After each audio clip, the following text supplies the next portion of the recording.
Herkese hamdolsun, kanalıma videoma hoş geldiniz. Bu yeni bir videoda karşınızdayım. Videoyu keçməzdən və kanala üstə olmaq üçün abunə ola bilərsiniz. Videomu bəyəndinizsə like ata bilərsiniz. Həmçinin dostlar, Telegram kanalımızın linkini şərhlərdə paylaşacağım.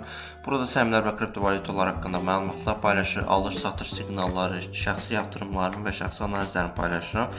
Müzakirə qrupunda da bunları müzakirə edirik. Hər birinizi gözləyirəm, linki şərhlərdə olacaq. Gəlin videoyu keçək dostlar. Bugünkü videoda az risklə investisiyadan danışacağıq dostlar. Yəni minimum risklə necə investisiya edə bilərik, necə pullarımızı artıra bilərik və risk edərkən də bunun çox az risklə bu investisiyalarımızı edə bilərik. Bugün bunun haqqında danışacağım. İlk öncə dostlar, dünənki yüksəliş haqqında danışaq. Nasdaq 100 indeksi, həmçinin S&P 500, Dow Jones və digər ölkələrin indekslərində əhəmiyyətli artışlar oldu. Bunun səbəbi Trump'ın yumuşaq açıqlamaları idi ki, müharibə bitəcək, müzakirələrə başlayırıq, müzakirələr yaxşı gedir və s. və ilaxır vaxtda açıqlamaları oldu. Ona görə də artışlar oldu Nasdaqda, S&P 500, Dow Jones və digər indekslərdə. Həmçinin neftin qiyməti də $100 altına düşdü bu sabah etibarilə. Dostlar, ümumi olaraq desəm, yəni öz şəxsi analizlərimi desəm, neftin daha da yüksəyə qalxma ehtimalını o qədər də görmürəm əslində. Yəni nə mənada daha da yüksəyə?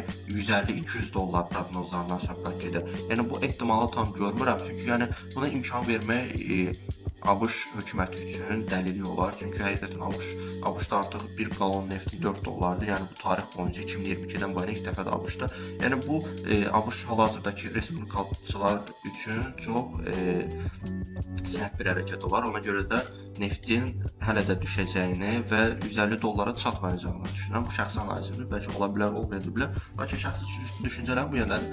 Nəysə dostlar, deməli az risklə yatırım haqqında danışacaqdır. Az risklə hansı şirkətlərə yatırım edə bilərik dostlar? İlk öncə az risklə böyük şirkətlərə və ETF-lərə yatırım etməyi məsləhət görərdim. Məsələn, hansı şirkətlərə? Oracle şirkəti, Oracle Corporation bildiyimiz kimi çip istehsalı ilə məşğuldur.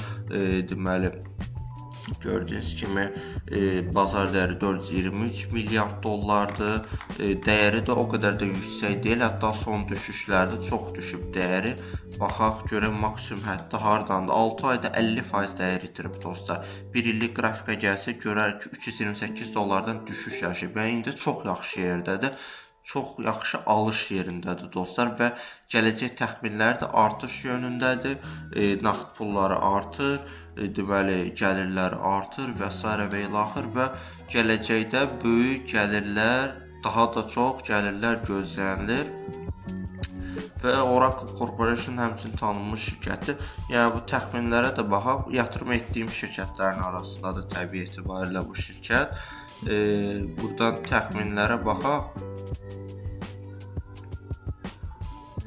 Gördüyünüz kimi dostlar, təxminlərdə ortalama 67%lik bir yüksəliş gözlənilir və maksimum olaraq isə $400 qədər, yəni 171%, hal-hazırdakı qiymətin 171% qazanc gətirəcəyi şəkildə yüksəliş gözlənilir və ümumi olaraq artış tempinə də baxsaq, səhin başına gəlirlərin hər il artacağı proqnoz edilir. Bundan əvvəlki proqnozlar da özünü demək olar böyük ehtimal doğruldublar. 3 aylıq olaraq da bir artış trendi var. Həmçinin gördüyünüz kimi ümumi gəlirlərdə də. Məsələn dostlar, bura baxırsınız ki, görürsünüz məsələn 100 milyardlıq gəlir gözlənilir. Bu doğrudan da bu gəlirlər deməli keçilə bilərmi? Doğrudan da bu gəlirlərə çatıla bilərmi? Təbii ki, çata bilər bu şirkət bu gəlirlərə. Yəni məsələn Nvidia-nın sizə gəlir təxminlərini göstərir. Nvidia da az riskli deməli investisiya şirkətlərinə aiddir və çox yaxşı düşmüşdü. $167 düşmüşdü. İndi də yatırım etmək olar. Çünki bunun hədəfləri $400 qədər yüksəlib dostlar. Nvidia Corporation dediyim şirkətlərin heç biri yatırım tövsiyəsi deyil. Sadəcə olaraq mənim yatırım etdiyim və təcrübələrimə əsasən sizlərə deməli göstərdiyim şirkətlərdir. Yəni investisiyaya uyğun olan şirkətlərdir. Lakin təbii ki, yatırım uzun müddətli prosesdir. Yəni orta müddətli və uzun müddətli olur. Maksimum minimum heç olmasa 4-5 ay bir səhmi alıb saxlamaq lazımdır. Yəni bir ay alım, gəlir versin, satın borcumu bağlayım. İnvestisiya belə bir şey deyil. Gördüyünüz kimi dostlar, Nvidia-nın qazanclarını göstərəcəkdim. Yəni illik 2028-29-cu illərdə $528-29 milyard gəlir gözlənilir. Bunun səbəbi nədir? Bunun səbəbini sizə tez açıqlayıb. Bunun səbəbi budur ki, 28-29-cu illərdə lidar texnologiyasına əhəmiyyətli dərəcədə istifadə olunacaq və bu lidar texnologiyasına çip istehsalı dəstəyi də lazımdır. Yəni bu texnologiyanı çip dəstəyi, həmçinin robot taksilər, deməli uçan taksilər və s. yəni bu ehtiyacları çiplər təmin etdiyinə görə 2028-29-cu illərdə bir çox şirkətdə böyük gəlir artışları gözlənir. Məsələn, Ayva Texnologiya şirkət səhminin 2029 deməli gəlir təxminlərini göstərmişsə, bundan əvvəlki videoda da göstərmişdim. Yəni təsəvvür edin, 458 milyon dollarlıq gəlir gözlənir. Şirkətin hal-hazırdakı gəliri gördüyünüz kimi 18 milyon dollardır. Yəni 18 milyon hara, 458 milyon hara. 10 qat yox, 20 qatdan daha çox artış gözlənilir yaxın 4 il ərzində. Yəni dostlar, yatırımlar üçün gec deyil, çip istehsalı, lidar texnologiyası, nadir torpaq elementləri, həmçinin çip istehsalını və digər texnologiya məhsullarını dəstəkləyən qızıl və gümüş, əsasən gümüş deyə gümüş haqqında video gələcək dostlar. Maraqlı faktlar var gümüş haqqında, lakin bir neçə video sonra gələcək gümüş haqqında video. Nəysə dostlar, Nvidia-da, Oracle-da az riskli şirkətlər bunlar haqqında danışırdı. Sizə məsələn nəyi göstərə bilərəm?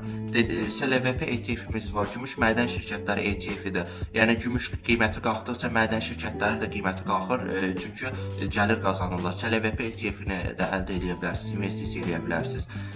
Sonra nə var dostlar? Məsələn, az risklilərdən söhbət gedir. Burada baxaq, az risklilər. Məsələn, digər şirkətlərimiz də var ki, məsələn, Broadcom Inc. Amerika çip istehsalı şirkətidir. Yəni buna da müəyyən yatırımlar eləmək olar. Düzdür, dəyəri yüksəkdir hal-hazırda, amma az riskli şirkətlərə aiddir. Bunun da gəliri artması gözlənilir. Həmçinin məsələn Google-un Alphabet deməli klass A şirkət səhmlərinə də müəyyən yatırımlar etmək olar. Gördüyünüz kimi dəyəri hal-hazırda pis deyil əvvəlkinə baxanda və gəlirləri artım tempindədir. Burada məsələn təxminlərə də baxaq. Deməli təxminlərə də baxaq. Gördüyünüz kimi hələ də artım tempi davam edib və gəlirlərinin artması gözlənilir həmçinin. Məsələn Tesla'nın özü dostlar, Tesla robot taksilərlə gələcəkdə daha da çox gəlirlərini artıracaq. Bu şirkət səhmi də daha etibarlıdır digərlərinə nisbətən. Yəni dostlar, vaxt keçmədən çalışın ki, investisiya edin. İnvestisiya etmədən gələcək həyat o qədər də yaşanılacaq bir vəziyyət olmayacaq dostlar. Məsələn sizə bir xəbər deyim. Bu bayaq tanıtdığımız deməli Oracle şirkəti 30 minə yaxın işçisini ixtisar edir dostlar. Məsələn Walmart yəqin ki tanıyırsınız, ABŞ-da deməli market şəbəkəsidir. Həmçinin qeyri-qida məhsulları satışı ilə də məşğuldur. Neçə min işçisini ixtisar eləyib dostlar. Amazon neçə min işçisini ixtisar eləyib və digər böyük şirkətlər və bu trend yavaş-yavaş bizim ölkəyə də sıçrayacaq, regiona sıçrayacaq və nəticə etibarilə işsizliyin sayı əhəmiyyətli dərəcədə artacaq dostlar. Ona görə də çalışaq, yatırım eləyək, gələcək yatırım eləyək ki, heç olmasa ehtiyaclarımızın bir qismini bu yatırımlar sayəsində təmin edək və yaxud gələcək nəsillərimizə nəsə ötürə bilək dostlar. Dediyim kimi az riskli şirkət səhmləri. Məsələn dostlar Marvel Technology qiyməti çox qəşəng düşmüşdü, həddindən artıq yaxşı. Məsələn 76 dollar kimi düşmüşdü. Son bir ayda 23% gəlir gətirib dostlar. Dostlar, dünyada elə bir bank yoxdur ki, sizə son bir ayda 23% gəlir gətirsin. Hətta sizə deyim, elə bir kriptovalyuta, yəni böyük kriptovalyutalardan söhbət gedir. Onlar belə sizin son bir ayda 23% gəlir gətirməyiblər. Düzdür, indi son aylarda təzə çıxan hype kriptovalyuta ola bilər, yüksək gəlir gətirsə. Lakin böyük kriptovalyutalardan heç biri son bir ayda 23% gəlir gətirməyib. Lakin dostlar gördüyünüz kimi Marvel Technology 101 dolları keçib. Yəni bu şirkətin də gələcəyi böyükdür. Bu da az riskli, yatırım edilə biləcək şirkətlərin içində. Gördüyünüz kimi hədəfləri də yüksəkdir və deməli daha çox gəlir gözlənilir. Hər il daha çox gəlir gözlənilir dostlar. Bu Coca-Cola'dır, McDonald's-dır, Nike-dır, Ferrari-dir və digər iri Berkshire Hathaway-də ola bilər. Digər iri və gəlirləri az olan şirkətlərə investisiyalar etməyin dostlar. Bunlar əsasən deməli dividend dağıtdıqlarına görə dostlar, deməli bu şirkətlər daha çox inkişaf edə bilmirlər və nəticə etibarilə zaten trenddə deyirlər. Məsələn Nike ayaqqabısını götürək dostlar. Məsələn burada yazıq Nike ayaqqabısı, tutaq ki, daha doğrusu firmadır bu. Yəni ayaqqabı falan da istehsalına məşğuldur. Yox, bu Varşava Stock Exchange-dədir. Biz bunun yox birjasında seçək. Deməli dostlar, məsələn Nike-a tutaq ki, yatırım elədi dostlar.